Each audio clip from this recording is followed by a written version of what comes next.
हमज़िही व नफ़्ख़िही व नफ़्सिही।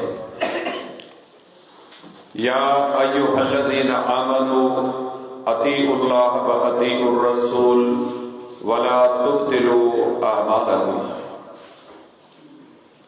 फज़ीलतुल शेख मौलाना अब्दुल रज़्ज़ाक़ दल हफ़िज़हुल्लाह अल्लाह रब्बुल इज़्ज़त जे पाकीज़ा घर में अॼोकी हिन बाबरकत मजलिस में शिरकत कंदड़ सभिनी मुअज़्ज़िज़ उलमा हुफ़ाज़ किराम पंहिंजे बुज़ुर्गनि भाइरनि दोस्तनि अहबाबनि ऐं आयल महिमाननि ऐं पंहिंजनि माइरुनि ऐं भेनरुनि जे ख़िदमत में अस्सलामु अलैकुम व रहमतुल्लाहि व बरकातुहू।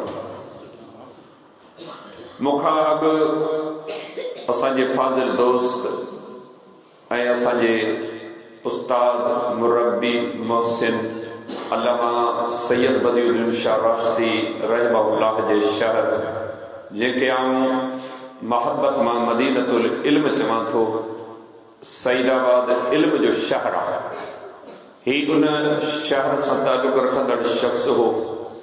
ऐं इहा ॻाल्हि चवण में बजा आहियां त जेको इल्म असांजे उस्ताद ऐं मुरब्बी छॾियो, पाण इन इल्म जा वारिस आहिनि, उन सईदाबाद में इल्म जी शमा खे ॿीहर रोशन कयो अथनि।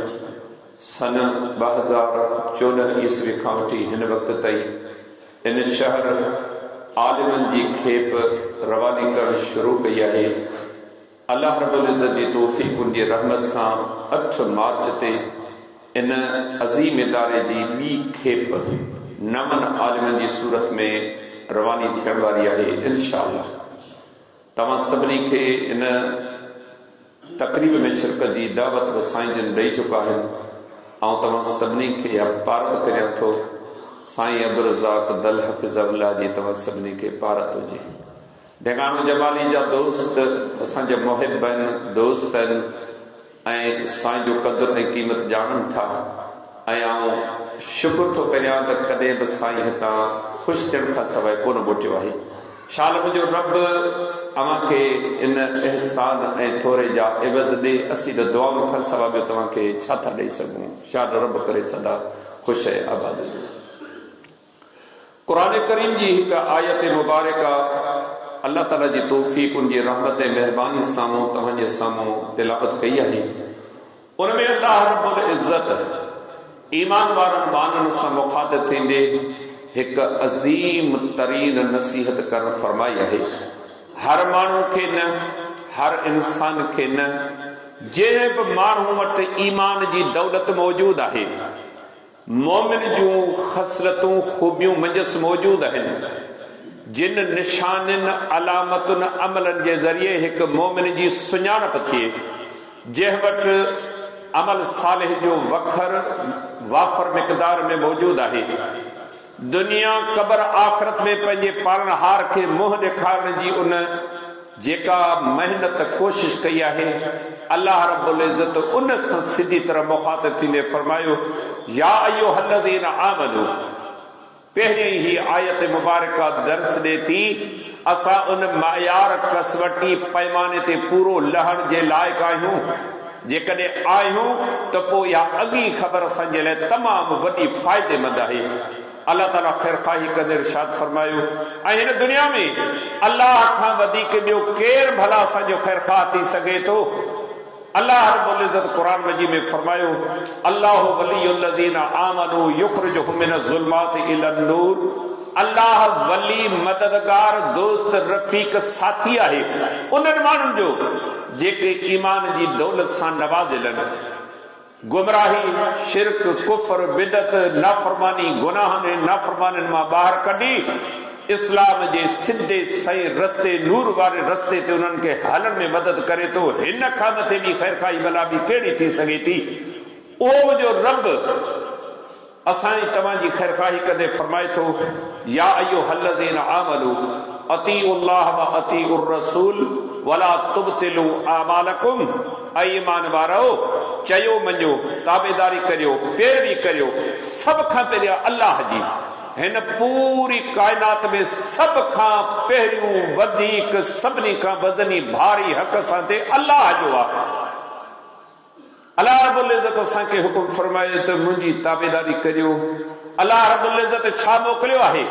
आसमान तां क़ुरान ऐं उन जो तफ़सीर ऐं नबी अलैहिस्सलाम जी हदीस मुबारका, ये अल्लाह जे तरफ़ां पैगाम आहिनि जेके जिब्रील अमीन अलैहिस्सलाम पूरी अमानत सां साहिब वही मोहम्मद सल्लल्लाहु अलैहि वसल्लम जिन ताईं पहुचाया।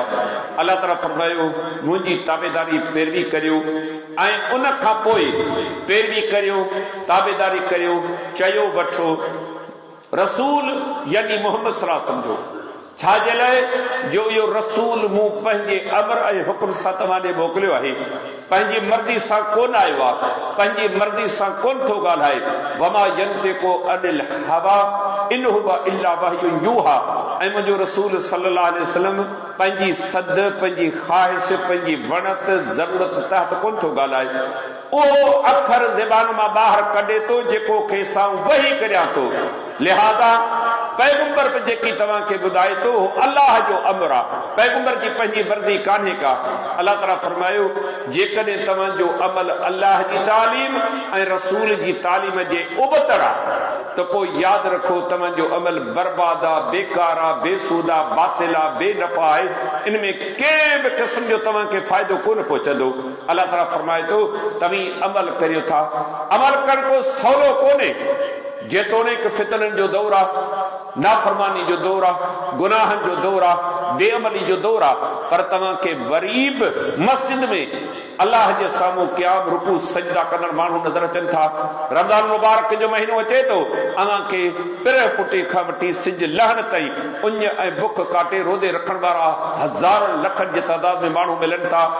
जेतोणीकि महांगाई आहे, वॾी होश रिबा गिरानी आहे, अक़ल खे हैरान कंदड़ महांगाई आहे, पर इन जे बावजूद बि लखे माण्हू कबतुल्लाह वञनि था ऐं उम्रो अदा कनि था। अरबनि जे तादाद में माण्हू साल में वञनि था, लखनि जे तादाद में माण्हू अरफात जे मैदान ते बितौर हाजी जे हज जे इरादे सां हाज़िर थियनि था। दुनिया में अमल जो सिलसिलो खुटो कोन्हे। दावत ऐं तबलीग जे मैदान में तव्हांखे वॾो वाफ़र मिक़दार माण्हुनि जो नज़र ईंदो। रायगंज जो मिसाल वठो, केॾो वॾो इज्तिमा थिए थो, लखनि जे तादाद में माण्हू इन तबलीग जी नियत सां थेला पुठनि जे पुठियां, किटली आहे, थर्मास आहे, चुल्हो आहे, हथ में आहे, झर झंग वतन पंधु कंदा। केॾो वॾो तादाद दुनिया में इन्हनि माण्हुनि जो बि मौजूदु आहे। तव्हां दुनिया में वरी बि जिहाद जे नाले वठण वारा, पोइ सचा कूड़ा कीप आहिनि, पर नाले वठण वारा मौजूदु आहिनि। दुनिया में अमल जी का खोट कान्हे का, पर रब्बुल इज़्ज़त फरमाए थो अमल उन शख्स जो धणी दर कबूल पवंदो जिन जो अमल अल्लाह रब्बुल इज़्ज़त जी मोकिलियल तालीम यानी क़ुरान मजीद ऐं नबी अलैहिस्सलाम जी सेखारियल तालीम यानी हदीस ऐं सुन्नत मुताबिक़ हूंदो। हदीस शरीफ जे किताब मुस्तदरक हाकिम में हसन सनद सां अब्दुल्लाह बिन अब्बास रज़ी अल्लाह अन्हुमा खां हदीस मुबारक मरवी आहे त नबी अलैहिस्सलाम ने फरमायो आउं तव्हां में पंहिंजी वफ़ात पुॼाणा ॿ शयूं छॾे पियो वञा। जेकॾहिं तव्हां उन्हनि ॿिनि शयुनि खे मज़बूती सां क़ाबू कयो, क़ाबू करण जो मतिलबु कोन्हे त हथनि में वठी क़ाबू करियो, इन जो मतिलबु आहे तव्हां सही नमूने सां उन्हनि ते अमल कयो। अक़ीदो उन ॿिनि शयुनि मुताबिक़, अमल उन ॿिनि शयुनि जे मुताबिक़, किरदार उन ॿिनि शयुनि जे मुताबिक़, त फलन तज़िल्लू अबदा, पोइ तव्हां कॾहिं बि कंहिं बि सूरत में हरगिज़ गुमराह न थींदो। पहिरीं कहिड़ी शइ आहे? किताब अल्लाह, अल्लाह जो किताब यानी क़ुरान मजीद, जेको अल्लाह ताला वही जी सूरत में नबी सल्लल्लाहु अलैहि वसल्लम जे मथां लाथो आहे, व सुन्नत नबी सल्लल्लाहु अलैहि वसल्लम, ऐं तव्हांजे नबी सल्लल्लाहु अलैहि वसल्लम जी सुन्नत यानी हदीस मुबारका। इहे ॿ शयूं आहिनि जेके अल्लाह आसमान तां लाथियूं आहिनि। दुनिया में जंहिं बि माण्हू जी का ॻाल्हि आहे, लिखत आहे, चवणी आहे, कौल आहे, ये सब शयूं जेकॾहिं इन ॿिनि शयुनि सां मुवाफ़िक़नि भेट क़ाइम थियूं ऐं बराबरि आहिनि, का मुखालिफ़त कान्हे त उहे शयूं मञण जोगियूं अमल जोगियूं आहिनि। पर जेकॾहिं उहे अमल उहे कौल उहे ॻाल्हियूं इन ॿिनि शयुनि जी मुखालत में आहिनि, रब जो अमर रसूल जो अमर इहो आहे उन्हनि शयुनि खे उन्हनि ॻाल्हियुनि खे उन्हनि अमलनि खे छॾे ॾियो। अल्लाह रब्बुल इज़्ज़त जो ही दीन जेको असां वटि आयो आहे, ही इस्लाम अल्लाह जो मोकिलियल ऐं पसंदीदा दीन आहे। अल्लाह ताला क़ुरान मजीद में फरमायो इन्न दीन इंदल्लाहिल इस्लाम, बेशक अल्लाह वटि दीन इस्लाम ई आहे। जॾहिं का ही जग जुड़ियो आहे तॾहिं का इहो इस्लाम मुख़्तलिफ़ दौरनि में जा थींदो थींदो हिन दौर में अची पहुतो आहे। अल्लाह ताला फरमायो वमन यब्तगि गैरल इस्लाम दीनन फलन युक़बल मिन्हु वहुव फिल आखिरति मिनल खासिरीन। जॾहिं क़यामत जो ॾींहुं थिए अमाम को माण्हू हिन दीन इस्लाम खां हटी करे ॿियो को दीन पेश करण जी कोशिश करे, यहूदी थी अचे, ईसाई थी अचे, मजूसी थी अचे, बुत जो पैरोकार थी अचे, हिंदू थी अचे, दहरियो लादीन थी करे अचे, कहिड़ी बि सूरत में अचे, अल्लाह ताला फरमायो पोइ उनखां कॾहिं बि दीन असीं कोन क़बूल कंदासूं ऐं ॿियो त उहो माण्हू टोटे ऐं खसारे में शुमार कबो। इहो माण्हू कॾहिं बि फ़ाइदे में न वेंदो जेको अल्लाह वटि हिन इस्लाम खां हटी करे ॿियो को दीन पेश कंदो। बल्कि ही दीन अल्लाह रब्बुल इज़्ज़त जे नेमतुनि में जा हिकिड़ी नेमत आहे। जीअं असीं दुनिया में अल्लाह जूं नेमतूं ॻणियूं था, पंहिंजे वजूद खे अल्लाह जी नेमत सम्झो था त अल्लाह जो शुक्र आहे जो असीं दुनिया में ज़िंदा आहियूं, असीं दुनिया में आया आहियूं। दुनिया जी रंगत, दुनिया जी रानाई, दुनिया जी खूबी, दुनिया जी सूह हुस्न जमाल असां पंहिंजे अखियुनि सां ॾिठो आहे। असां बि इंसान आहियूं, पंहिंजे वजूद खे अल्लाह जी नेमत सम्झो था। ज़ाल पुट धीउ, सुठो घर, माली मुआमला, सेहत, चंग भलाई, मनसब, हुकूमत, नौकरियूं, ग्रेड, पघार, सुठो खाइण, सुठो पहरण, सुठो पीअण, सुठी जिंदगी गुज़ारण, असीं सम्झो था त सभु नेमतूं आहिनि। पर मुंहिंजो रब फरमाए थो ही दीन इस्लाम मुंहिंजे नेमतुनि में जा हिकिड़ी वॾी नेमत अथव। अल्लाह जो क़ुरान फरमाए थो अल यौम अकमलतु लकुम दीनकुम व अतममतु अलैकुम नेमती व रज़ीतु लकुमुल इस्लाम दीना। अल्लाह ताला फरमायो अॼु यानी हजतुल वदा जे अज़ीम ऐं वॾे बहितरीन ॾिहाड़े ते मूं तव्हांजे हिन दीन मोकिलियल खे पूरो मुकमिल कामिल कयो आहे। वनज़्ज़लना अलैकल किताब तिबयानल लिकुल्लि शैइन, ऐं उहो किताब असां तव्हांजे मथां लाथो आहे जेको बिल्कुलु कामिल मुकमिल हर शइ जो उन में बयान आहे। न सिर्फ़ बयान आहे, फरमाई व तफ़सीलन लिकुल्लि शै, हर शइ इंतहाई तफ़सील सां उन में मौजूद आहे। उहो अज़ीम दीन मूं तव्हांजे तरफ़ मोकिलियो आहे। अव्हां जे मथां जेके नेमतूं, महिरबानियूं, एहसान, थोरा गुण मूंखे करना अॼु मूं उहे हिन दीन इस्लाम खे पूरे करण जी सूरत में पूरा कया आहिनि। पैगंबर जी ज़िंदगी निहारियो, गुज़रान मईशत खे ॾिसो। सैयदा आयशा रज़ी अल्लाह ताला अन्हा फरमाए थी अल्लाह जे पैगंबर जे घर में असांजी ज़िंदगी इहा गुज़रंदी हुई। हिकिड़ो महीनो गुज़रियो, ॿियो चंड गुज़रियो, टियों चंड गुज़रियो, 2 महीननि जे अरसे में असांजे घर में चुल्ह कान बरंदी हुई, खजूर ऐं पाणी ते असांजो गुज़रान थींदो हो। अल्लाह रब्बुल इज़्ज़त फरमाए थो व अतममतु अलैकुम नेमती, ऐं जेके नेमतूं, महिरबानियूं, एहसान, गुण थोरा करणा आहिनि अॼु करे मूं बस कया। नेमत कहिड़ी हुई? अल्लाह रब्बुल आलमीन फरमाए थो व रज़ीतु लकुमुल इस्लाम दीना, ऐं मूं तव्हांजे लाइ इस्लाम खे बि तौर दीन जे पसंदि कयो आहे। सभु रब दीन मोकिलिया, अहकाम मोकिलिया, पर रब फरमाए थो मुंहिंजी पसंदि आहे इस्लाम। कॾहिं मूंखे इन इस्लाम ते ख़ुशी थी आहे, कॾहिं कंहिं मुस्लमान खे इन हवाले सां ख़ुशी थियणु खपे। यहूदियुनि खे ॾिसो, ईसाइनि खे ॾिसो, 3 इलाहनि जा पैरोकार आहिनि। यहूदियुनि खे ॾिसो, 2 इलाहनि जा पैरोकार आहिनि, उन्हनि जी पूॼा करण वारा आहिनि।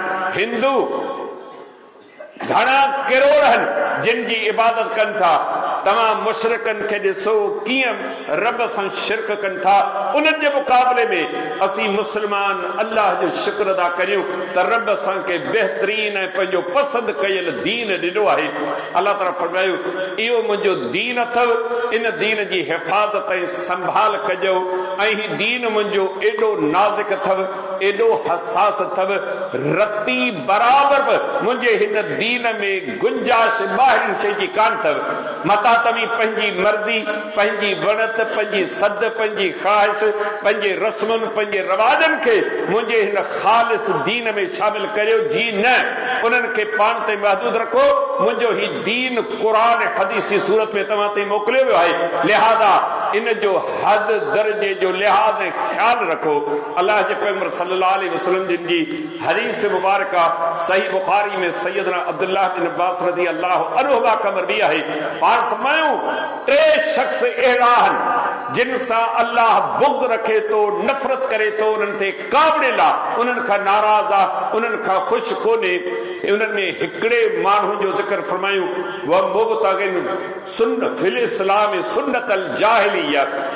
इस्लाम आंदई, इस्लाम क़बूल करण खां पोइ इस्लाम में वरी जाहिलियत जे तरीक़े जी ॻोल्हा करे थो। कुफर छॾियो, शिरक छॾियो, गुनाह छॾियो, इस्लाम क़बूल बि कयो, पर वरी उन में साॻी जहालत आणे शुमार कयूं। इहो बि माण्हू अल्लाह वटि कावड़नि वारनि माण्हुनि में शामिल आहे। ऐं नबी अलैहिस्सलाम जिन जी केॾी सुहिणी नसीहत आहे। हदीस शरीफ जी किताब मुस्तदरक हाकिम में हसन सनद सां ऐं इमाम तिर्मिज़ी रहमहुल्लाह इहा रवायत आंदी आहे। सैयदा आयशा रज़ी अल्लाह ताला अन्हा फरमाए थी त मुंहिंजे पैगंबर सल्लल्लाहु अलैहि वसल्लम ने फरमायो सित्ततुन लानहुमुल्लाह लअनतुहुम वलानहुमुल्लाह। छहनि क़िस्मनि जा माण्हू उहे आहिनि जिन ते आऊं बि लानत करियां थो ऐं अल्लाह बि उन्हनि ते लानत करे थो। सम्झो था जिन ते अल्लाह लानत करे, अल्लाह जो रसूल लानत करे, इन्हनि वटि बाक़ी बचो छा? लानत जी माना छाल तूं अल्लाह जी रहमत खां परे ऐं तड़ियल ऐं दूर हुजे।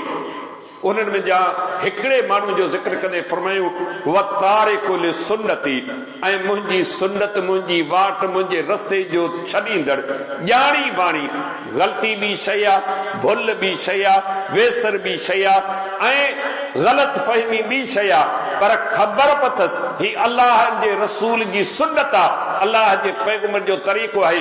उन तरीक़े जे उबतड़ ॿियो तरीक़ो इख्तियार करे थो। ख़बर पथसि ही नबी जो अमर, हीअ क़ुरान हदीस से साबित आहे। इन जे बावजूदि मुंहिंजी वाट, मुंहिंजे रस्ते खे छॾे थो।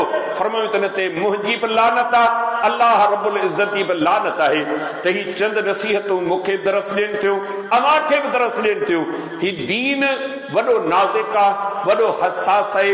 हिन दीन में रती बराबर बि का मखलूक, को उम्मती न पंहिंजे तरफ़ां का शइ दाख़िल करे सघे थो, न वरी मौजूद कंहिं शइ खे कढी रद करे सघे थो। अल्लाह जे पैगंबर सल्लल्लाहु अलैहि वसल्लम जी हदीस सही मुस्लिम में सय्यदा आयशा रज़ी अल्लाह ताला अन्हा खां मरवी आहे।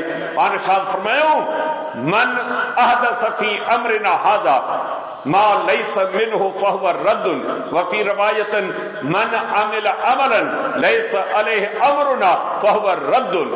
जंहिं असांजे हिन दीन में अहिड़ो वाधारो कयो जेको असां खां साबित कोन्हे, न अल्लाह ॿुधायो, न अल्लाह जे रसूल सल्लल्लाहु अलैहि वसल्लम जन ॿुधायो, या अहिड़ो अमल कयो जेको अमल असां कोन कयो आहे। पैगंबर इन करे कोन कयो जो अल्लाह अमर कोन कयो। उम्मती न अल्लाह जो फिक्र, न अल्लाह जे रसूल जी का सुञाणप आहे, उन्हनि जी परवाह करण खां सवाइ को अमल करे थो। नबी अलैहिस्सलाम जन फरमायो त इहो अमल, इहो सारो निज़ाम मरदूदा, बातिला, बेसूदा, बेनफ़ा आहे। इन अमल में जा अमल कंदड़ खे रती बराबर को फ़ाइदो कोन पहुचंदो। मूं तव्हांजे साम्हूं अर्ज़ कयो दुनिया में फितननि जो दौर आहे, इन जे बावजूद तव्हांखे अमलनि जी खोट कान मिलंदी। अमल कंदड़ माण्हू तव्हांखे मिलंदा। नबी अलैहिस्सलाम जिन हुकुम फरमायो एहो अमल करियो जेको अमल अल्लाह ॿुधायो, अल्लाह जे रसूल सल्लल्लाहु अलैहि वसल्लम जन ॿुधायो। अमर बिन सलमा हमदानी रहमहुल्लाह मशहूर ताबैया सन 85 हिजरी में फौत थियो आहे। उन जो वाक़ियो हदीस शरीफ जे किताब सुनन दारमी में हसन सनद सां मौजूद आहे। वो बयान करे तो त असां सैयदना अब्दुल्लाह बिन मसूद रज़ी अल्लाह ताला अन जे घर वञी दरवाजे ते वेहंदासूं केॾी महिल फज्र जे वक़्तु जॾहिं अब्दुल्लाह बिन मसूद रज़ी अल्लाह ताला ने घरां निकिरंदो हो असीं साणनि गॾिजी मस्जिद ते ईंदा हुआसीं। इन पंध जे दौरान असीं साणनि दीनी ॻाल्हियूं कंदा हुआसीं ऐं दीनी गुफ़्तगू ऐं बहस कंदा हुआसीं। अंदाज़ो लॻायो केॾो अज़ीम दौर हो। मुस्लमाननि जी जो शान ॾिसो, मुस्लमाननि जी अज़मत ॾिसो, आलिमनि जो मक़ाम ॾिसो, उलमा जी हैसियत ॾिसो। तव्हां मूंखे ॿुधायो निमाज़ त पंहिंजी जाइ ते ही दीन जा मामला हा, आलिमनि जो केॾो क़दुरु आहे, आलिमनि जी केॾी क़ीमत आहे। फज्र खां अॻु थिया आहिनि, तहज्जुद जी निमाज़ पढ़ी अब्दुल्लाह बिन मसूद रज़ी अल्लाह ताला जे घर वञी वेठा आहिनि।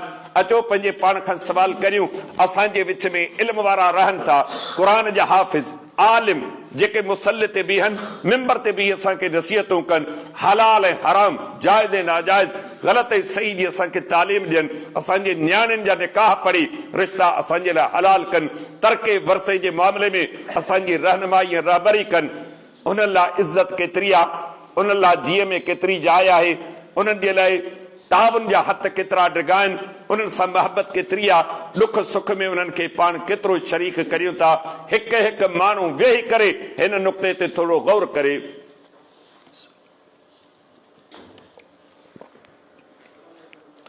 अमर बिन सलमा हमदानी रहमहुल्लाह बयान करे तो हिक रात असीं अब्दुल्लाह बिन मसूद रज़ी अल्लाह जे घर जे दरवाजे ते वेठा हासूं। अबू मूसा अब्दुल्लाह बिन कैस अशरी रज़ी अल्लाह ताला अन आयो ऐं असां खां सवाल कई त अबू अब्दुर्रहमान यानी अब्दुल्लाह बिन मसूद रज़ी अल्लाह अन जा घरां कोन निकितो आहे। असां अर्ज़ कयो त असीं इंतज़ार करियूं पिया, अञा कोन निकितो आहे। हेॾो अज़ीम सहाबी, उनजा फज़ाइल, उनजा मनाक़िब, उनजा मर्तबा, उन जूं अज़मतूं तव्हां अहादीस मुबारका में पढ़ी ॾिसो पंहिंजी जाइ ते। उहो चए थो असां वेही रहियो, तव्हांजो नबी सल्लल्लाहु अलैहि वसल्लम जो अज़ीम सहाबी अब्दुल्लाह बिन मसूद रज़ी अल्लाह अन घरां निकितो। असीं साणनि गॾिजी हलियासीं। अबू मूसा रज़ी अल्लाह ताला ने फरमायो, मूं अब्दुल्लाह बिन मसूद रज़ी अल्लाह के अर्ज़ कयो त अबू अब्दुर्रहमान आऊं हिन मस्जिद वटां लॻियो आहियां, उन मस्जिद में माण्हू मौजूद आहिनि, टोलियूं ठाहे वेठा आहिनि। उन्हनि जो हिकिड़ो अॻवान आहे जेको उन्हनि खे चवे थो 100 दफ़ा ला इलाहा इल्लल्लाह पढ़ो। हू सभु 100 दफ़ा ला इलाहा इल्लल्लाह पढ़नि था, उहे पूरो कनि था अंग, वरी उन्हनि खे चवे थो 100 दफ़ा अल्लाह अकबर पढ़ो, वरी 100 दफ़ा अल्लाह अकबर पढ़नि था, उहे पूरो कनि था, वरी चवे थो 100 दफ़ा सुबहान अल्लाह पढ़ो। इन अल्लाह जे ज़िक्र में मसरूफ़ आहिनि। अब्दुल्लाह बिन मसूद रज़ी अल्लाह ने पुछो, तव्हां उन्हनि खे कुझु चयो कोन? चयाईं त मूं उन्हनि खे कुझु कोन चयो, पर मूं दिलि में उनखे सुठो कोन सम्झो ऐं अल्लाह जो फज़लात मूं उन्हनि लाइ बहितर सोच कई आहे त अमल सही कोन्हे। मूं तव्हांजी राय जो इंतज़ार कयो त तव्हां हिन लाइ छा था चओ। पाण फरमायूं त हलो। अबू मूसा चयो, जेकॾहिं तव्हां जेरा रहियो अनकरीब तव्हां उन्हनि माण्हुनि खे ॾिसी पोइ मस्जिद में हलिजो। हयातनि ते को भरोसो कोन्हे, ॾिसो माण्हुनि जा ईमान अक़ीदा ॾिसो। मस्जिद ताईं पहुचण में बि उन्हनि माण्हुनि जो अक़ीदो आहे त जेकॾहिं अल्लाह घुरियो अवां उन्हनि खे ॾिसी वठंदो। अब्दुल्लाह बिन मसूद रज़ी अल्लाह ताला उन्हनि साथियुनि सां गॾिजी उन मस्जिद वारनि वटि आयो। उन्हनि खे सॾु करे चई त अल्लाह जा बाना ही छा करे रहिया आहियो? उन्हनि चयो त अबू अब्दुर्रहमान ही अल्लाह रब्बुल इज़्ज़त जो ज़िक्र करण वारा माण्हू मौजूद आहिनि। असीं ला इलाहा इल्लल्लाह अल्लाह अकबर सुबहान अल्लाह जा कलमा पढ़ूं था। कॾहिं अहादीस मुबारक जा किताब पढ़ो, इन्हनि मसनून अज़कारनि जी केॾी क़ीमत आहे, केॾो क़दुरु आहे। नबी अलैहिस्सलाम जे इन्हनि कलमनि जो अजुर शान सवाब अल्लाह वटि इन्हनि कलमनि जी जेका इज़त आहे केॾे वॾे पैमाने ते बयान कई आहे। सेब बावजू मस्जिद में उन वक़्तु जॾहिं मुंहिंजो रब अर्श ते मुस्तवी आहे, उन वक़्तु यकीही अमल कनि पिया। अब्दुल्लाह बिन मसूद रज़ी अल्लाह ताला ने फरमायो, अल्लाह जा बाना नबी सल्लल्लाहु अलैहि वसल्लम जी सहाबा जी जमात अञा माण्हुनि जे विच में मौजूद आहे। नबी अलैहिस्सलाम जा जेके छॾियल कपिड़ा हुआ उहे अञा फाटा कोन्हे, सलामतन जिन थामनि में पाण पाणी पीअंदा हुआ उहे थाम पंहिंजा सलामतन पैगंबर जी जमात जे मौजूदगी में अमा ही दीन जे कम में कहिड़ी शइ याद कई आहे। आऊं तव्हांखे चवां थो इन पथरनि ते आंगरनि ते पंहिंजा गुनाह ॻणियो, यकीन करियो तव्हांजूं नेकियूं ज़ाया कोन थींदियूं। उन्हनि चयो त अबू अब्दुर्रहमान असांजे दिलि में ख़ैर ऐं भलाई खां सवाइ ॿियो को इरादो कोन्हे। असीं चाहियूं था वादा वेठा आहियूं असांजी ज़बान अल्लाह जे ज़िक्र में मसरूफ़ हुजे, असांजो ख़ैर खां सवाइ ॿियो को इरादो कोन्हे को। तॾहिं अब्दुल्लाह बिन मसूद रज़ी अल्लाह ताला ने फरमायो त हक़ीक़त ही आहे केतिरा ख़ैर घुरण वारा इन भलाई ऐं ख़ैर खां महरूम रहंदा आहिनि। मूं नबी अलैहिस्सलाम जन का हिकिड़ी हदीस मुबारक ॿुधी आहे जंहिंमें पाक इरशाद फरमायो मुंहिंजी उम्मत में अहिड़ा माण्हू पैदा थींदा जेके क़ुरान पढ़ंदा पर क़ुरान उन्हनि जी निड़ीअ खां हेठि कोन लहंदो। लॻे थो मतां अमी उन जमात मां हुजो ऐं तव्हां ही कम अल्लाह जे पैगंबर जे सहाबा जी मौजूदगी में करे रहिया आहियो। इएं चई अब्दुल्लाह बिन मसूद रज़ी अल्लाह ताला उन्हनि खां रवानो थी मस्जिद में आयो। अमर बिन सलमा हमदानी रहमहुल्लाह फरमाए तो वक़्तु गुज़रियो, ओ वक़्तु आयो जॾहिं अली रज़ी अल्लाह ताला सां ख़ारिजनि जंग कई। उन मस्जिद में जेके माण्हू मौजूद हुआ जिन अल्लाह जो ज़िक्र कयो पे टोलनि जी सूरत में सभु बाशर निमाज़ी अल्लाह जो ज़िक्र करण वारा उहे मुस्लमाननि सां लड़ाई ऐं जंग करे उन्हनि खे क़त्ल करे रहिया आया। अब्दुल्लाह बिन मसूद रज़ी अल्लाह अन्हु जी ॻाल्हि मुंहिंजे ज़हन ते तरी आई त उहे माण्हू आहिनि जेके क़ुरान पढ़ंदा पर क़ुरान उन्हनि जी निड़ीअ खां हेठि कोन लहंदो। मूं अर्ज़ पे कयो ही दीन कंहिंजे जज़्बनि जी तर्जमानी करण जो नालो नाहे, मुंहिंजी पसंद जो नालो नाहे। ही दीन वही इलाही जो नालो आहे जेको दीन असां ताईं मोहम्मद मुस्तफ़ा सल्लल्लाहु अलैहि वसल्लम जिन पहुचायो आहे। ही अमल भलो आहे, सुठो आहे, आऊं इनखे पसंदो करियां। सॼो जग जहान इनखे पसंदि करे थो। मुंहिंजा दोस्तो, मुंहिंजा भाइरो, दीन कंहिंजी पसंद जो नालो नाहे, दीन वही इलाही जो नालो आहे। हर दौर में रब पंहिंजे पैगंबरनि खे बि इहो हुकुम कयो का बि ॻाल्हि वही इलाही खां सवाइ न करियो, का बि ॻाल्हि क़ुरान हदीस जे तर्जमानी खां सवाइ न करियो, न वरी को अहिड़ो अमल कयो। सैयदना नूह अलैहिस्सलाम जो मिसाल वठो। 950 साल अल्लाह रब्बुल इज़्ज़त जे दीन जी दावत ऐं तबलीग जो कमु कयाई। रब केॾी वॾी हिम्मत ॾिनी, केॾी वॾी जफ़ाकशी हुई। 950 साल अल्लाह रब्बुल इज़्ज़त जे दीन जो न ख़िदमत कई आहे। कौम कोन मञियो, अल्लाह जो अज़ाब आयो। ॿेड़ी में चढ़ण जेतिरा मोमिन मुस्लमान थिया उहा ॿेड़ी हलण लॻी ऐं उन्हनि ॿुॾलनि में ॿुॾंदड़ माण्हुनि में संदन पुट उहो बि शामिल आहे। जॾहिं ॾिठई जबल जे ॾियूं छोलियूं अचनि पयूं। वनादा नूह रब्बहू, नूह अलैहिस्सलाम पंहिंजे रब खे पुकारियो, रब इन बनी मिन अहली व इन वादकल हक़ व अंत अहकमुल हाकिमीन। पालनहार ॿिया भले ॿुधी वञनि, ही मुंहिंजो पुटु आहे, मुंहिंजे जिगर जो टुकर आहे, मुंहिंजे अखियुनि जे साम्हूं मुंहिंजो पुटु ॿुधे थो, इन जी पारत हुजे। अल्लाह रब्बुल इज़्ज़त खां हिकिड़े पुट जो सवाल कई। 950 साल अल्लाह जे दीन जी ख़िदमत कई। छा उन जे कननि ॿुधो हूंदो, छा उन जे ज़हन सठो हूंदो, केॾी वॾियूं अज़ियतूं बर्दाश्त कयूं। मुंहिंजो रब केॾो त बेपरवाह आहे, कंहिंजी उनखे दुनिया में परवाह कान्हे, नबी हुजे चाहे उनजो उम्मती हुजे। रब्बुल इज़्ज़त जो फरमान या नूह इन्नहु लैसा मिन अहलिक इन्नहु अमलुन गैर सालिह। ऐं नूह तू चवी तो थी मुंहिंजे अहल में आहे, हक़ीक़त इहा त अल्लाह गवाही ॾियां थो त इहो तुंहिंजे अहल तुंहिंजे खानदान मां कोन्हे। छाजे लाइ? इन जा अमल भला कोन्हे।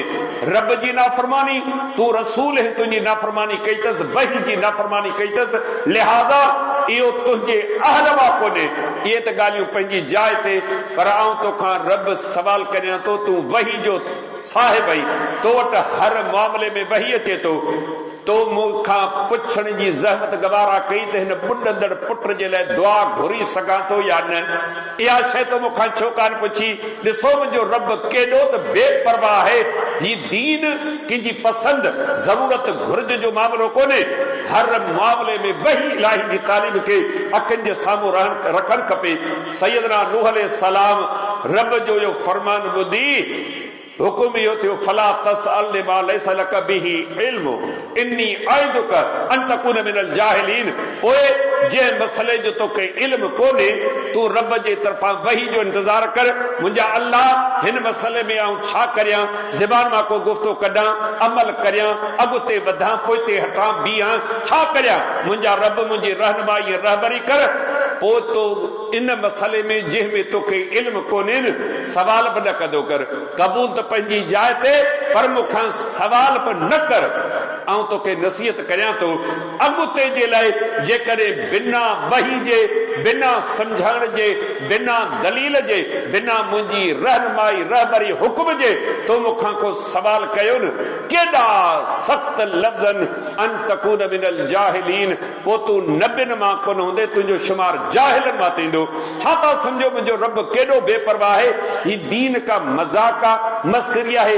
जेको अमल करियूं साईं अयामनि खां हलंदो अचे, मुंहिंजे बाबा कयो, मुंहिंजी अम्मा कयो, मुंहिंजे मौलवी कयो, मुंहिंजे ॻोठ वारनि कयो, इलाइक़े में ही शइ हले पई, अयामनि खां इहे शयूं हलंदियूं अचनि। मुंहिंजा भाइरो, मुंहिंजा दोस्तो, ही दीन रस्म ऐं रवाजनि जो नालो न आहे, क़ुरान ऐं हदीस जी ताबेदारी जो नालो आहे।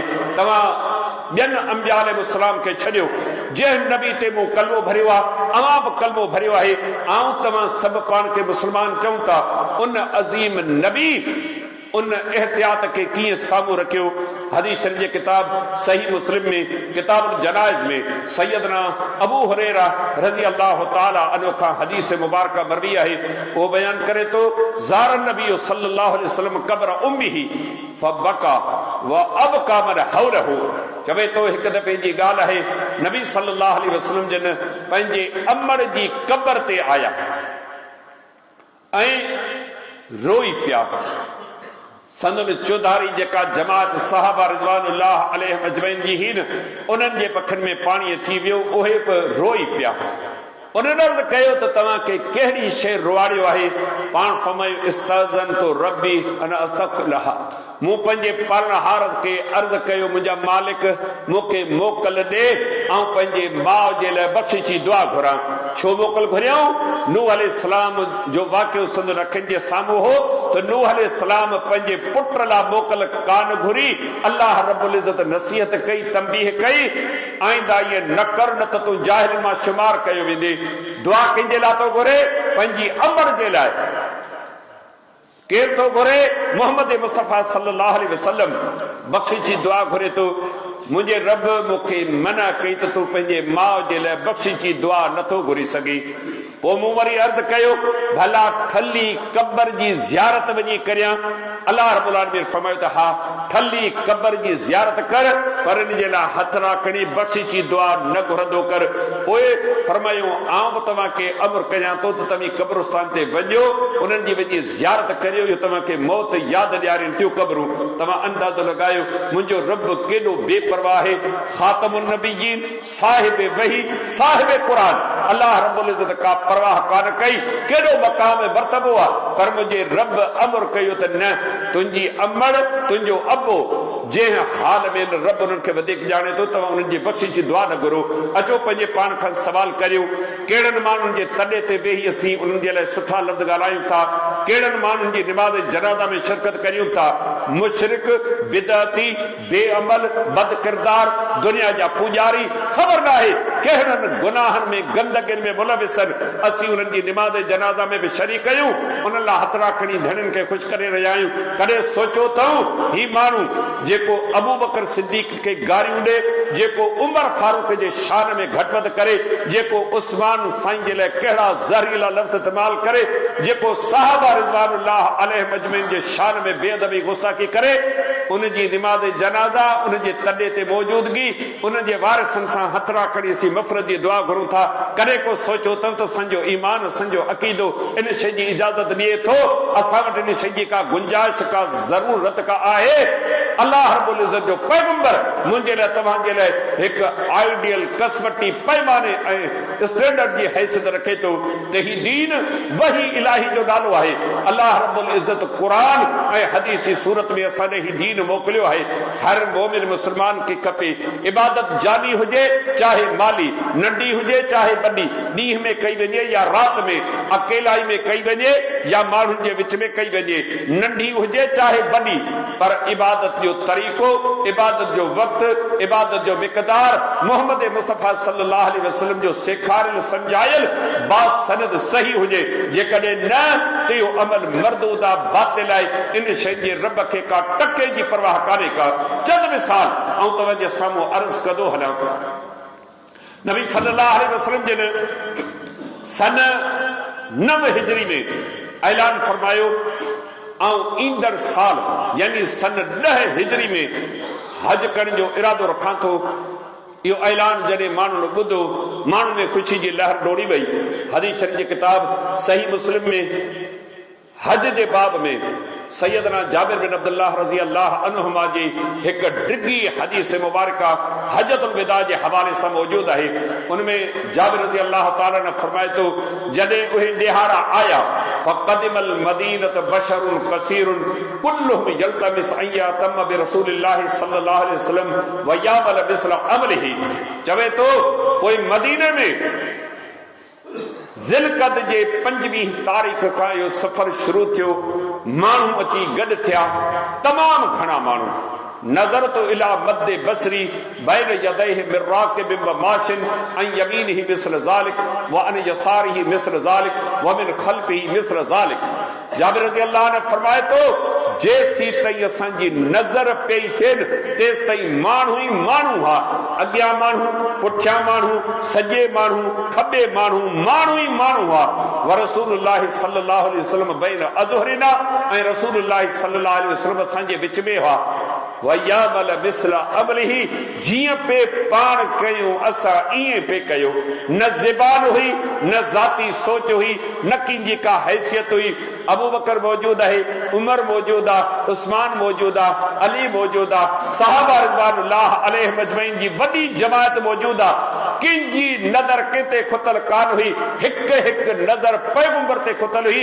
एराम किथां वञनि था, कीअं पढ़नि था, लब्बैक पी पढ़नि था, छा चवनि था। सारे सफ़र में माण्हुनि जे निगाह जो मरकज़ मोहम्मद मुस्तफ़ा सल्लल्लाहु अलैहि वसल्लम हो। जीअं पे कयूं ईअं पे कयूं। अंदाज़ो लॻायो, तव्हां मक्कतुल मुकर्रमा पहुतान, 2 नमाज़ूं गॾे पढ़ियूं, सफ़र करे पढ़ियो अथनि। मक्को ऐं अरफात गॾिया पिया आहिनि। कंहिं एतिराज़ कोन कयोसीं असीं मके जा आहियूं, 2 रकातूं कीअं पढ़ूं। नबी अलैहिस्सलाम जे सां 2 रकातूं पढ़ियूं, 2 नमाज़ूं गॾे पढ़ियूं। ईअं कंहिं कोन चयो त अल्लाह जा रसूल सॼो ॾींहुं अरफात ते रहणा आहियूं, पोइ छो न हर नमाज़ खे पंहिंजे वक़्त ते पढ़ूं। जो रब जो क़ुरान तो फरमाए इन सलात कानत अलल मोमिनीन किताब मौक़ूता, बेशक नमाज़ मोमिननि ते पंहिंजे वक़्त ते फर्ज़ कई वई आहे। हा मुसाफ़िर आहियो पोइ त तव्हां पढ़ी सघो था, पर तव्हांखे सिज लथे ताईं अरफात में रहणो आहे। पोइ भला अॻी खे पंहिंजे वक़्त ऐं विची खे पंहिंजे वक़्त नमाज़ पूरी पढ़ो। रहूं त इते ई था, तंगी तकलीफ़ का बि कान्हे। हिकिड़े बि माण्हू सवाल कोन कयो। मुसाफ़िर हुआ, मुक़ीम हुआ, सभिनी 2 रकातूं पढ़े, हिकु बांग 2 तकबीरुनि सां 2 नमाज़ूं गॾे पढ़ियूं। वरी सांझी नमाज़ ते मामिलो ख़तमु थियो। बांग जो वक़्तु हो, बांग कान ॾिनऊं। मोहम्मद मुस्तफ़ा सल्लल्लाहु अलैहि वसल्लम विच में मौजूद आहे। एतिरो चवंदा साईं नमाज़ जो टाइम आहे, केॾां था वञो, मूं जहिड़ो गुनहगार कमज़र्फ जेकॾहिं मस्जिद में मौजूद आहे, कोई माण्हू अचे थो, पेशाब करे थो, यार बांग आई आहे, वुज़ू करे नमाज़ पढ़ी वञे, नमाज़ जो वक़्तु आहे, हू त नथो अची। एतिरो त पाण बि चई सघूं था न। हेॾी वॾी जमात हुई, कंहिं नबी सल्लल्लाहु अलैहि वसल्लम खे अखर बि कोन चयो त अल्लाह जे रसूल नमाज़ जी हिफ़ाज़त, वक़्तनि जी हिफ़ाज़त करियो। सांझी जो वक़्तु थियो आहे, छा लाइ नमाज़ नथा पढ़ो? कंहिं कोन ॻाल्हायो, छाजे लाइ? हुननि वटि साहिब वही मौजूद हो। जीअं पे चयूं ईअं कयूं, जीअं अमल कयूं ईअं पे चयूं। ईअं सम्झो त हिननि जो ज़बानूं मोहम्मद मुस्तफ़ा जे मुट्ठी में क़ाबू हुयूं। उन्हनि जी पंहिंजी का मर्ज़ी कान हुई। तव्हांजो नबी अलैहिस्सलाम जन मुज़दलिफ़ा पहुता। उन मुज़दलिफ़ा में पहुची उते सांझी पहिरियां पढ़ियूं ऐं सोहमानी पोइ पढ़ियूं। चवनि सही सांझी जो वक़्तु गुज़री वियो, पहिरियां सोहमानी पढ़ो पोइ सांझी पढ़ो। न, पहिरियां सांझी पढ़ियूं पोइ जेको आहे सो सोहमानी पढ़ियूं। पैगंबर पूरी जिंदगी तहज्जुद की पाबंदी कई। आदि से मुबारक जा किताब पढ़ो, हजतुल विदा जा वाक़या पढ़ो। उन रात नबी अलैहिस्सलाम जन तहज्जुद की नमाज जे लाइ कोन थिया। मुसलमान जो सुम्हण पे इबादत, हलण पे इबादत, जागण पे इबादत, ॻाल्हाइण पे इबादत, खाइण पे इबादत है। ऐं उन ॾींहुं फजर जी नमाज पंहिंजे वक़्त खां अॻे अदा कई अथनि। ही सभु मामूल असांखे ॿुधाइनि था। बेहैसियत हिकु मुसलमान जे असांजी पंहिंजी का मर्ज़ी कान्हे। हिकु हिकु मामले में मोहम्मद मुस्तफ़ा सल्लल्लाहु अलैहि वसल्लम जी ताबेदारी असां ते हक़ आहे। जीअं जाबिर रज़ी अल्लाह तआला अन्हु जी हदीस मुबारक तव्हांजे साम्हूं मूं बयान कई आहे। अल्लाह जे पैगंबर सल्लल्लाहु अलैहि वसल्लम जन माण्हुनि जे विच में रही करे अक़ीदे ते नज़र विधी, अमल ते नज़र विधी। जेकॾहिं खेनि कंहिं बि जाइ ते का कमी कोताही नज़र आई, फौरी तौर ते माण्हुनि जी इस्लाह कयूं। छाजे लाइ? माण्हुनि खे ख़बर पवे ही दीन कंहिंजी पसंदि जो नालो न आहे। ही दीन मोहम्मद सल्लल्लाहु अलैहि वसल्लम ते वही जी सूरत में लथो आहे। चंद ॻाल्हियूं तव्हांजे साम्हूं अर्ज़ करे पंहिंजे मज़मून खे ख़त्म करियां थो। अल्लाह जे पैगंबर सल्लल्लाहु अलैहि वसल्लम जी हदीस मुबारक सही बुखारी सही मुस्लिम में सैयदना अनस रज़ियल्लाहु तआला अन्हु खां मरवी आहे। वो बयान करे तो दखल नबी सल्लल्लाहु अलैहि वसल्लम अल मस्जिद फैजा हबल ममदूदुन बैन सारियतैन फकाल मा हादल हबल कालू हादा हबल लिज़ैनब फैजा फतरत तअल्लकत बिही। सैयदना अनस रज़ियल्लाहु अन्हु फरमाए तो नबी सल्लल्लाहु अलैहि वसल्लम जे मस्जिद नबवी में घिड़िया। ॾिठूं त मस्जिद नबवी में हिकिड़ो रसो आहे जेको छत में काबू थियल आहे ऐं हेठि लड़की रहियो आहे। नबी अलैहिस्सलाम जिन पुछो, मालूम थियो त पैगंबर खे बि ग़ैब जो इल्म कोन्हे। ग़ैब जो इल्म सिर्फ़ हिकिड़े अल्लाह जी ज़ात खे आहे। नबी अलैहिस्सलाम जिन असांखे जेकी ॿुधायो वही जी सूरत में ॿुधायो। पाण पुछो थी रसो कंहिंजो आहे ऐं कंहिं टंगायो आहे। खेनि ॿुधायो वियो त ही रसो तव्हांजी घरवारी मोमिननि जी अंबड़ उन टंगायो आहे। ज़ैनब रज़ियल्लाहु तआला अन्हा नबी अलैहिस्सलाम जन फरमायो अल्लाह बिल्कुल न हुल्लू हो। सब खां पहिरियां त रसे खे कपियो लाहियो। तमाम जेकॾहिं को माण्हू तहज्जुद जी नमाज़ पढ़े तो, तिलावत घणी करे तो, निंड अचे, ऊंघ अचे, थकी पवे, उनखे खपे तो सुम्ही रहे। अहिड़ी हालत में नमाज़ न पढ़े। अंदाज़ो लॻायो तहज्जुद जो केॾो अजुर आहे, मस्जिद नबी जो केॾो अजुर आहे। ऐं का आम औरत बि कान्हे। नबी अलैहिस्सलाम जे घर वारनि वञा सैयदा ज़ैनब रज़ियल्लाहु तआला अन्हा जो ही वाक़ियो आहे। उम्मत खे दरस ॾिनो। पैगंबर जी घरवारी अमल करे, आम इंसान अमल करे।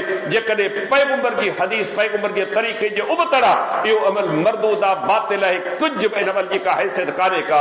अल्लाह जे नबी अलैहिस्सलाम जी हिकु ॿी हदीस मुबारक सही बुखारी सही मुस्लिम में नबी अलैहिस्सलाम जिन ख़बर बि आहे। नबी अलैहिस्सलाम जिन हिकु दफ़े बीठा हुजनि। साहबी बयान करे तो अन नबी सल्लल्लाहु अलैहि वसल्लम रआ शैखन युहादा बैन इब्नैहि। नबी सल्लल्लाहु अलैहि वसल्लम जे हिकु पोड़ो शख्स ॾिठो जेको पंहिंजो हिकिड़ो हथ हिकिड़े पुट जे कुल्हे ते, ॿियो हथ ॿिए पुट जे कुल्हे ते, पेर उन जा गेहल आया। नबी अलैहिस्सलाम जे इरशाद फरमायो त हिन पोड़े जो मामलो छा आहे? हिकिड़ो माण्हू उथियो, उन वञी उन शख्स खां पुछियो ही भला तव्हां इन पुटड़नि ते हथड़ा रखी गेहलिजी अचो पिया, इन जो कारण, इन जो सबब, इन जे पुछां मक़सद कहिड़ो आहे? खेनि ॿुधायो वियो नज़र ऐं यमशी इलल काबा। हिन इहो बास बासी आहे, नज़र ॿधी आहे त पंहिंजे घर खां इन हालत में काबतुल्लाह जो उमरो तवाफ़ ऐं अरकान अदा कंदो जो पेर गेहल अचनि, मिट्टी धूड़ दज़ पवे, तकलीफ़ पहुचे त जी ॿीणो अजर ऐं सवाब मूंखे हासिल थिए। नबी अलैहिस्सलाम ने इरशाद फरमायो अयो हशैफ इन्नल्लाह लग़नियुन अनक व अन नज़रिक। इन पोड़े खे वञी ॿुधायो त बेशक अल्लाह तव्हां खां ऐं तव्हां जेका बास बासी आहे इन खां बिल्कुलु बेनियाज़ आहे। फअमरहु अन यरकब। पोइ नबी अलैहिस्सलाम जो हुकुम कयो त इनखे सवारी ते सवार करे बैतुल्लाह ते पहुचायो। नबी अलैहिस्सलाम जे माण्हुनि जे विच में रही करे अक़ीदे ते नज़र विधी, अमल ते नज़र विधी। अमल जो मायार, कसवटी, पैमानो मोहम्मद मुस्तफ़ा सल्लल्लाहु अलैहि वसल्लम जी ज़ाते गिरामी आहे। इबादत हुजे, को नेकी जो कम हुजे, इहो कम ऐसी ताईं घणी दर क़बूल नथो पवे जेसी ताईं क़ुरान ऐं नबी अलैहिस्सलाम जी सुन्नत मुवाफ़िक़ न आहे। अल्लाह जी हिन ज़मीन ते जमात अहल हदीस जी इहा ई दावत आहे, अमल करियो। अमल खां को इनकार कोन्हे, पर पहिरियां मालूम कयो ही जेको अमल करियो पिया इन अमल जो सबूत आहे किथे? या त रब जे क़ुरान मां दलील ॾियो या नबी अलैहिस्सलाम जी बास सनद के सही हदीस मुबारक मां दलील ॾियो। कई मिसाल दुनिया जे अखियुनि जे साम्हूं सामूं ही 15 शाहबान जी रात गुज़री आहे जेके पाण खे तौहीद जो गहवारो समझनि था, तौहीद जो दावेदार समझनि था, उन्हनि जे मस्जिदुनि में सॼी राति वैज़ थिया आहिनि, नसीहतूं थियूं आहिनि ऐं उन राति माण्हुनि खे रोज़े जो चयो आहे। पुछी ॾिसो इन राति जागण इबादत करण ऐं अलाए केतिरियूं रकातूं पढ़ण, ॿिए ॾींहं ते रोज़े रखण जो अमर कहिजो आहे। तव्हां रमज़ान मुबारक जे महीने में वञो, महफ़िल शबीना जे नाले ते 27, 28, 29 तारीख़ 10 सिपारा पढ़ी करे हिकिड़ी राति में माण्हुनि खे मस्जिद में बीहारियो वञे थो। हीउ मुहर्रमुल हराम जो महीनो अचे थो, सॼे महीने साल में न, उन मुहर्रमुल हराम जे महीने में कब्रिस्तान ते वञी ॾिसो, मर्द औरतूं अमीर गरीब बिना कंहिं पर्दे जे पंहिंजे वॾनि जे कब्रनि खे लेपो ॾियनि पिया। कॾहिं कंहिं पुछो आहे हिन अमल जो अमर कंहिं कयो आहे? रबियुल अव्वल जो महीनो अचे थो, वॾे तादाद में मुस्लमान पैगंबर अलैहिस्सलाम जो मीलाद में जुलूस में शिरकत कनि था, मुहर्रमुल हराम जे महीने में न्याज़ थियनि था। इहे माण्हू सभु असांखे दरस ॾियनि था।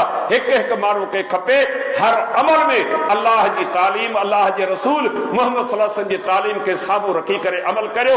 रब बि क़ुरान में इहा ई शइ फरमाई, ऐं ईमान वारो ताबेदारी करियो अल्लाह जी, ताबेदारी करियो उन जे रसूल सल्लल्लाहु अलैहि वसल्लम जी। वला तुब्तिलू आमालकुम, ऐं पंहिंजे अमलनि खे बर्बाद न करियो। ही सभु ॻाल्हियूं असांखे दरस ॾियनि थियूं। अमल आहिनि पर धणी दर क़बूल नथा पवनि, उन्हनि जी हयाती में उहे अमल मरदूद थियनि था। इहा ई दावत जमात अल हदीसी आहे। अमल करण खां अॻु क़ुरान ऐं सुन्नत खां जेका आहे रहबरी वठो, इहा ई दावत जमात जी आहे। अमल खां इनकार कोन्हे, नेकी खां को बि ज़िद कोन्हे को, पर उहा नेकी, उहो अमल, उहा चङाई क़ुरान ऐं सुन्नत जे मुताबिक़ हुजे। इहा ई दावत जमात अल हदीसी जी सुबुह मंझंदि शाम ॾींहं राति मिले थी। शाल मुंहिंजो रब मूंखे अव्हांखे सभिनी मुस्लमाननि खे हिकु त सालिह नेक अमल जी तौफ़ीक़ ॾे, ॿियो उहो अमल पैगंबर जी सुन्नत संदर तरीक़े मुताबिक़ करण जी तौफ़ीक़ अता फरमाए। दिलि में इख़लास जी नियत ॾे, रियाकारी बिदअतुनि रस्म रिवाजनि खां बचाए। शाल मुंहिंजो रब मूंखे अव्हां सभिनी खे इन शइ जी सम्झ अता फरमाए ऐं उन मुताबिक़ असांखे अमली ज़िंदगी गुज़ारण जी तौफ़ीक़ अता फरमाए। अक़ूल क़ौली हाज़ा अस्तग़फिरुल्लाह ली व लकुम साइरिल मुस्लिमीन व आख़िर दावाना अनिल हम्दुलिल्लाहि रब्बिल आलमीन।